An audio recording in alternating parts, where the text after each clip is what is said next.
Thiruthanigai channel பார்க்குற அனைவருக்கும் வணக்கம்மா. இப்போ நான் முருங்கைக்கீரை சட்னி பண்ண போகிறேன். முருங்கைக்கீரை தொக்கு இட்லிக்கு. சரிங்களா? அதுக்கு என்னெல்லாம் எடுத்து வச்சுருக்கேன்னு பாருங்கள்.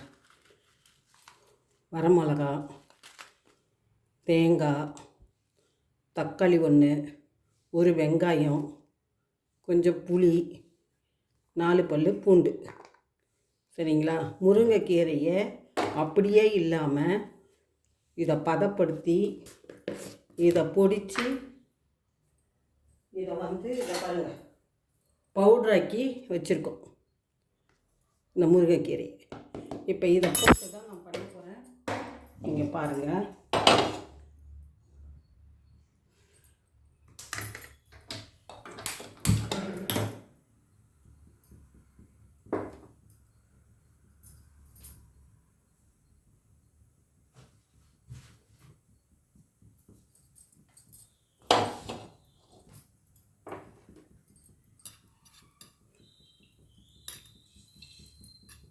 எண்ணெய்,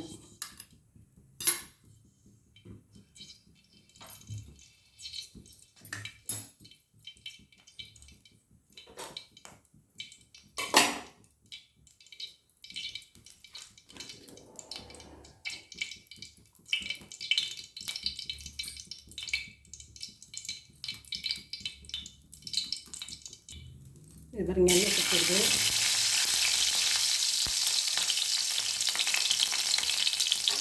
பூண்டு போடுறோமா. இதை நல்லா எல்லாத்தையும் வதக்கிக்கணும். வேறு ஒன்றுமே கிடையாது.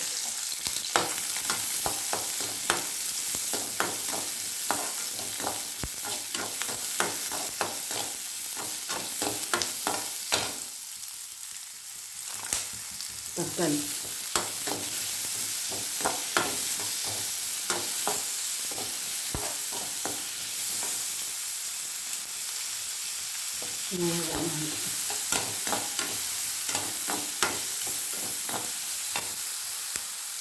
ஒரு பல்லு பூண்டு,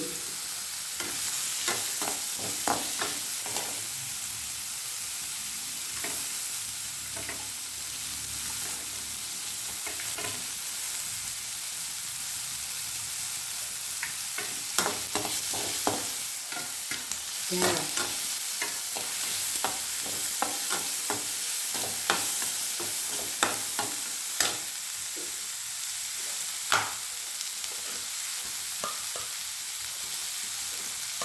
அதுலேயே சால்ட்டு,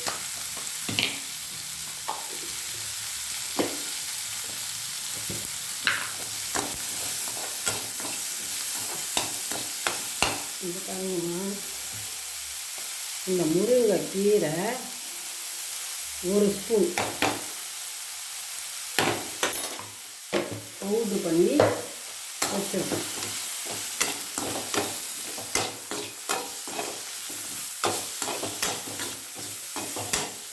இப்போ இது இப்படி விரட்டிக்கணும். விரட்டிட்டு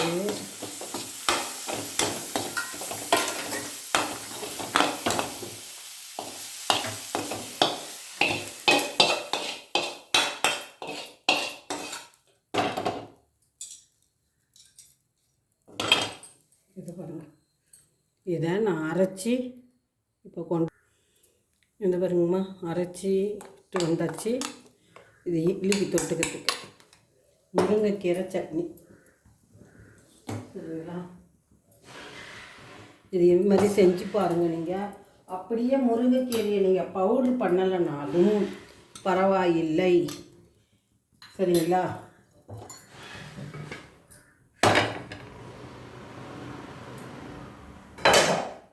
பரவாயில்லை. நீங்கள் என்ன பண்ணுறீங்க, முருங்கைக்கீரையை கூட நீங்கள் இதுலேயே போட்டு வதக்கி நீங்கள் பண்ணலாம். நல்லதுமா. இரும்பு சத்து, அயன் நல்லா உங்களுக்கு நமக்கு நல்லது. இட்லி தோசைக்கு நம்ம வெறும் சட்னி எடுத்துக்கணும்ல, அதில் முருங்கைக்கீரையை போட்டு எடுத்துக்கிறதுல நமக்கு ரொம்ப நல்லது. நான் பதப்படுத்தி பவுட்ரு பண்ணி வச்சுக்கிட்டேன். அதை உங்களுக்கு கிடைச்சிதுன்னா அதை நீங்கள் பவுட்ரு பண்ணி வச்சுக்கோங்க. நீங்கள் உணர்த்திடணும். நல்லா நிழலில் உணர்த்திட்டு நீங்கள் அதை இது பண்ணலாம். பவுட்ரு பண்ணிவிட்டு ஒரு 3 நாள் நீங்கள் அப்படியே உலர்த்தி வச்சுட்டு அதை அப்படியே மிக்சியில் போட்டு அரைச்சிங்கன்னா உப்பு கல்லும் மிளகும் போட்டு அரைச்சி எடுத்து வச்சுக்கோங்க. வச்சுக்கிட்டிங்கன்னா உங்களுக்கு கரெக்டாக இருக்கும். அவ்வளோதான். சரிங்களா? இது வேறு ஒன்றும் இல்லைம்மா. இந்த மாதிரி செஞ்சு சாப்பிட்டு பாருங்கள். நம்ம டெய்லி இட்லி தோசை சாப்பிடும்போது இந்த மாதிரி விதவிதமாக நம்ம சட்னி பண்ணி சாப்பிடும்போது போர் அடிக்காது. வேறு ஒன்றும் இல்லை. சரிங்களா?